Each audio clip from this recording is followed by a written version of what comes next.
I'm Rabbi Garfinkel, and welcome to RabbiPod. This week's Torah portion is Behaalotekha. Today we're going to look at chapter 9 of Bamidbar, the book of Numbers, chapter 9, verses 6 through 13.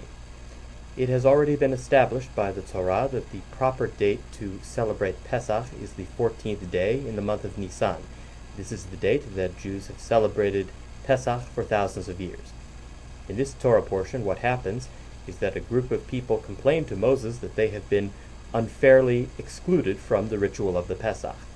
The situation was that they had inadvertently come into contact with a dead body, rendering them ritually impure and therefore ineligible to perform the sacrifice, or to participate in it. Moses tells them that he's going to have to ask God for a direct oracle on the matter, and this, by the way, is only one of 4 instances in which God has to give an oracle on a matter of halakha. God tells Moses that the solution to the problem is that these people who were inadvertently impure at the time will celebrate something called Pesah Sheni, the second Passover. It will have all of the normal components of the original ritual, but it will be done 1 month after the original Pesach. It will be done on the 14th of Iyar as a result. Now, there is an important caveat here, and that is the Torah specifically says regarding this Pesach Sheni that it only applies to people who are inadvertently unable to perform the Pesach.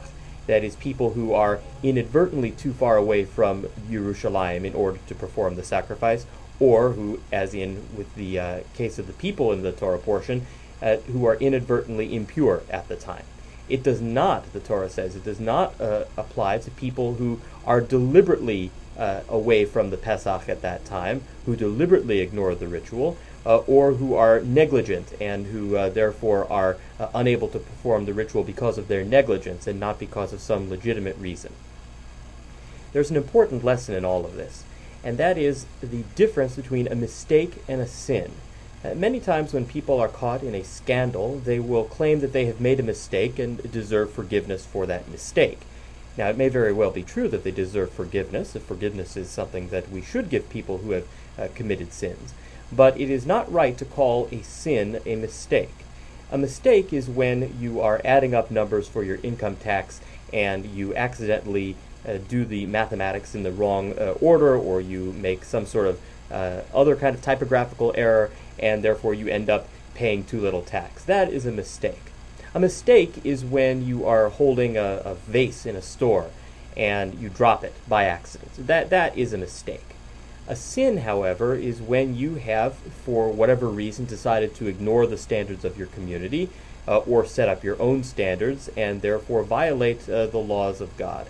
That is a sin, and it's very different from a mistake. It's obvious why people want to call their sins mistakes, because it makes it sound less onerous. It sounds better that you made a mistake than you made a sin, than you committed a sin. But it is nonetheless the wrong word to use, and it is much better that we use the proper terminology, because that is the honest way to speak. And honesty is, in this kind of case, always a desirable thing. That's the end of this episode of RabbiPod. I'm Rabbi Garfinkel, and I wish you a day of Talmud Torah Lishma, the study of Torah for its own sake. If you have enjoyed this podcast, please consider making a donation at RabbiPod.org.